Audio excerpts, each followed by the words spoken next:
I am hard on these cameras. That's like the 5th lens cover I've gone through in, I don't know, a month or so. I hope you guys can still see clear. I just dropped you and it kind of spider webbed your lens cover. But anyway, so I'm back out here on the driveway where I left off in the fall. You guys saw me throw this concrete in here a couple months ago, and it's looking good. This was all a big mud hole because I'd cut the topsoil out of here and never got rock put in here before spring or fall kind of set in. So this was just a low spot and it collected all the water. My entire property in this area is all kind of flat, so it'll hold water. If you make a divot in the ground, it's going to fill with water when it rains. So that's why we're really putting a lot of big stone in. We're going to put this concrete in here since this was a low spot and it was all wet and muddy. I threw this concrete in here. Now we're going to lay our road fabric back over it, and we're just going to fill it over with the limestone #1s there, and we'll just keep working towards the end there, and hopefully we'll have us a super highway by the time I'm done. So I guess I should explain what this stuff is. I work around this stuff all the time, so I don't always think to explain everything. I know a lot of the people who watch my videos, you guys don't necessarily do this kind of work, so a lot of this stuff is unfamiliar to you. Don't be afraid to drop a question in the comments, guys, and that's the only reason I'm stopping to do this right now. This is, I've had some comments about this on other videos that I've used it. This is geostabilization fabric, and what it is, it's like a woven plastic fabric. You can see that it's made out of teeny little plastic strips all woven together, and this stuff's really strong. It's not super thick, but it is, like I said, it's pretty stout. And what this is designed to do is keep soil from coming up into your stone. It kind of acts as like a floating mat on top of poor quality sub bases, so you can put material, aggregates, stone, whatever you want to call it, or whatever you're using, put layers over top of this stuff, and this will keep it from pumping and all the mud coming up through it and shifting and all that business. It's absolutely worth it if you're working with anything less than stellar subgrade. This stuff is pricey. I think I'm paying somewhere around $300 or $350 for 12.5 by 300 and some foot roll, 999 square feet roll of this stuff. I think I'm paying around $320, $350, somewhere in that area. And so it's kind of pricey, but like I said, definitely worth its weight in gold if you're working with any kind of wet conditions. I kind of feel bad as I'm going around here. There is just a million little baby toads everywhere. I mean, they're the size of a pencil tip eraser. See them hopping all over the place there? I mean, as you walk, I don't know if you guys can see it on camera, as I'm just walking around here, they're just moving away from me. It's flying. I mean, there's thousands and thousands and thousands of them. They were all tadpoles and all the little teeny puddles that were left around here. See how this puddle's just moving all over the place now? It's all the tadpoles. Kind of feel bad, but you know, what are you gonna do?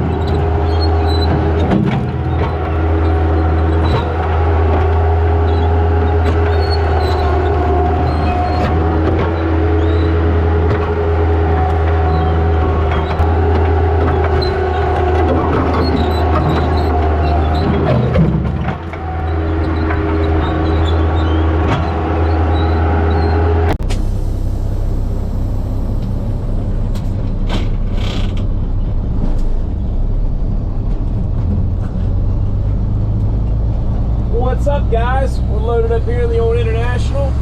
We're running down into the limestone mine right now. We're gonna go get loaded and start hauling rock today to put out on my quarter-mile long driveway there. So definitely not gonna get that done today, but hopefully on a few good days of hauling I can get most of it knocked out.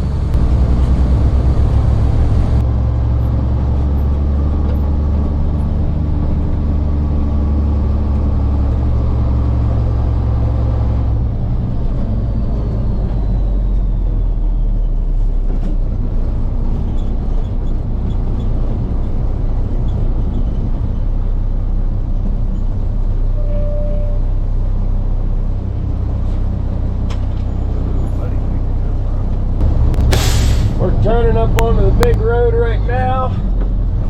Gonna hit the farm, dump this off, spread it out with a skid steer, and keep doing this all day. I actually hate driving the truck. This is a much better truck than I drove before. You guys remember my old Ford? It's in some of my older videos. This truck's got a lot more jam and a lot more creature comfort, but I still just hate sitting in a cab all day driving up and down the highway. It ain't no fun.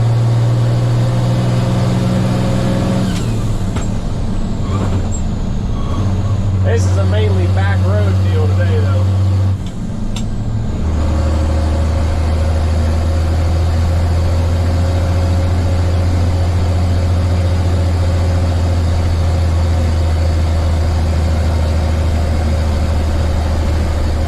This is an Eaton Fuller 10-speed Road Ranger transmission, and currently 4th and 9th gear giving me a lot of trouble.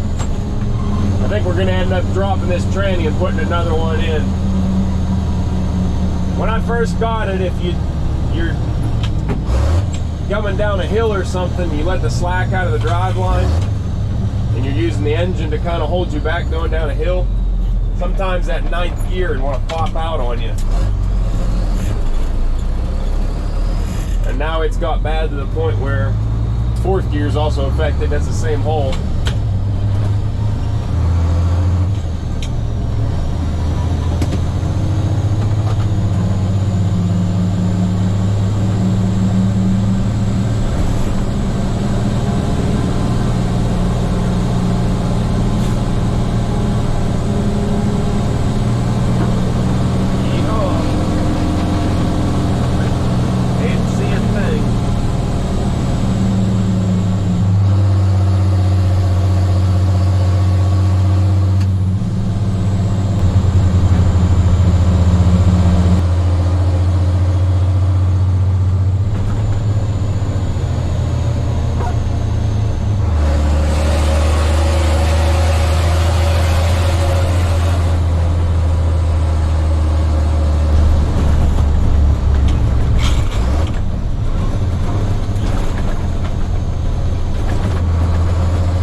So that was just a quick rolling dump. This whole side was low over here.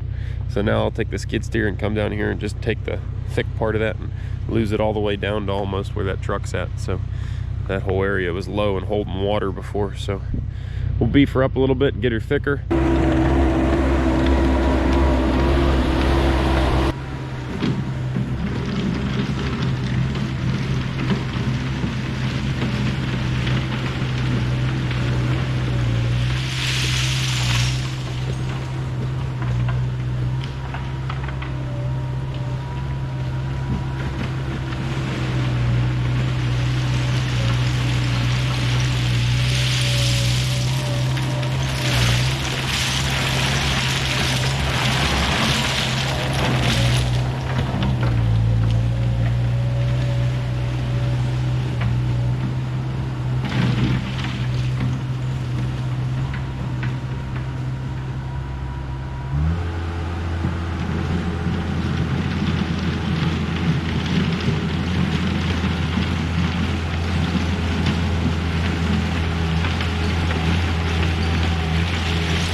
Good morning.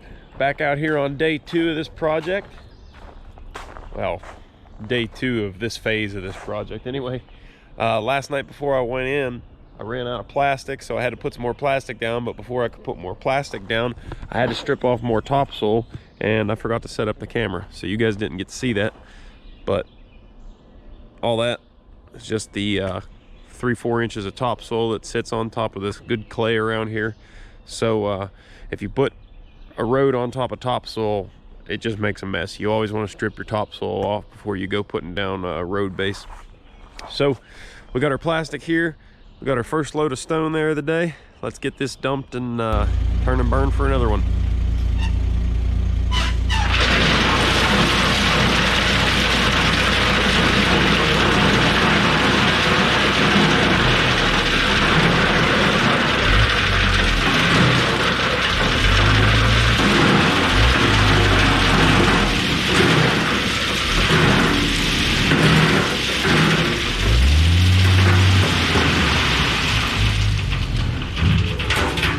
In case you're wondering, the reason why I kind of pull up a little bit as I dump, it's so the pile doesn't slough off to the sides real bad. If I just stayed in one spot and power dumped this whole thing, that rock would end up flowing clear over to here, and pretty much any rock off the plastic is wasted. It's just going wider than I need to, and it's just going to get lost in the dirt anyway. So I try to keep her just off the edge of the fabric, and that saves my rock and makes the rock go further that way rather than that way.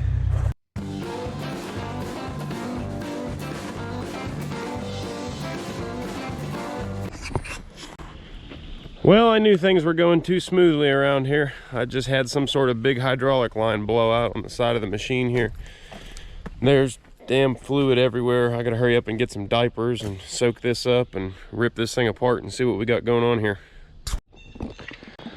Well, as much as I want to complain and scream about it, when things decided to go bad, they could have gone much worse. That was not that bad to get to, knock on wood. This hose came out pretty easy, and there's your problem right there. She just ruptured. It doesn't look like it was worn in that spot or anything. I don't think that spot was touching anything. It just decided to go. This machine's a 2003, and I'm fairly confident that that's an original hose, so let's hurry up and go get one of those made so we can get back to work here. Just got back from the hydraulic shop. That was a 2-hour excursion out of my day. So, got a new hose here. 92 doll hairs for this guy. Just got 290 JIC ends on it. So, anyways, let's get this thrown back in here. Get back in business. Okay, I finally got the line on after about an hour of wrestling with it. You just needed 2 hands in that tiny little hole to manipulate the hose and thread it on there, and there was just no way you're getting 2 hands in there. It was it turned into a contortionist.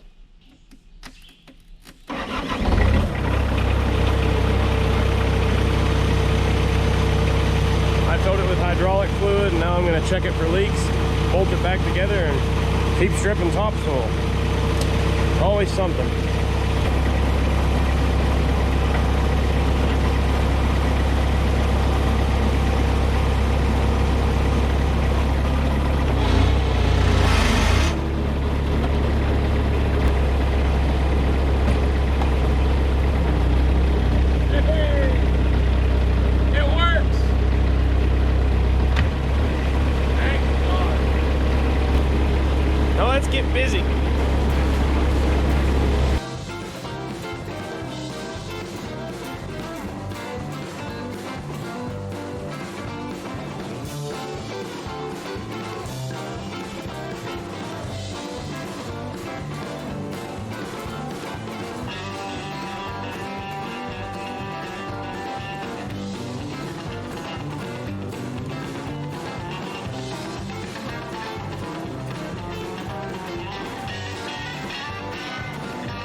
And in case the intellectual among you are wondering why I'm not using the dozer to strip the topsoil, because it would be much easier, that would be because I'm trying to keep the dozer clean.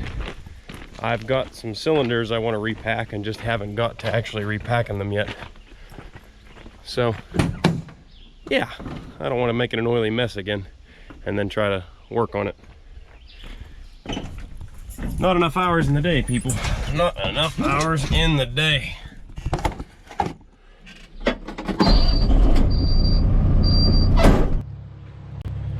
Still kind of working on my reverse tailgating skills.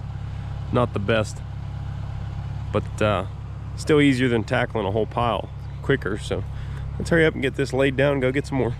All right, this tree right here, she's leaning pretty good. You can see there's a mound right in front of the machine here. See that? The ground runs up like there. That's the root ball pulling up out of there, how that's all cracked like that. So either a good wind got a hold of this thing while it was real wet down here, or she just didn't have a whole lot of roots because she used to have a lot of other trees to break the wind.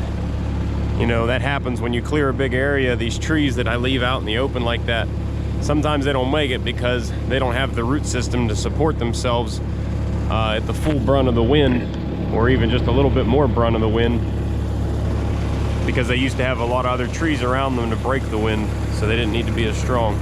So it's kind of dangerous to keep scratching by this thing without knocking it down, because you don't know where it's going to go if it decides to go. I'm going to try to shove it over, but it's already kind of caught up into this maple here, so I'm not sure if it's going to go or not. The skid steer's not exactly the machine for it either, but we'll see if I can't get it to fall. At least if it falls into the maple, it's not going to go anywhere, and then I can drag it off the dozer later.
So this is the morning of the 4th day I'm hauling rock out to this driveway project. I'm pretty certain I would have been done with this had I not had that breakdown on day 2. But the orange tree up there, or tree with the orange on, I don't know how well you can see that right there. That's been my target tree for this whole driveway project. That's been, you know, point A to point B, that's been point B. So we're on target, aim just right at it. There's 2 trees here that I'm probably gonna take out. I knew they had to go. I just never took them down because they're nice trees. I was gonna let them get as big as I could. I didn't know how quick I'd be actually putting this driveway in. So that's a nice big silver maple right there. I hate to take these nice bigger trees out, but you know, I don't want my driveway to come down and dogleg right at the end here. So that one's got to go. And this cherry is going to be awful close, and it's nothing special, and it'll probably uproot like that last one. So I'm going to take both of those out at the same time. And then right past these trees, we'll start swinging wide here and kind of come up squarely to the ridge that I orchestrated all my buildings off of. So we're getting there.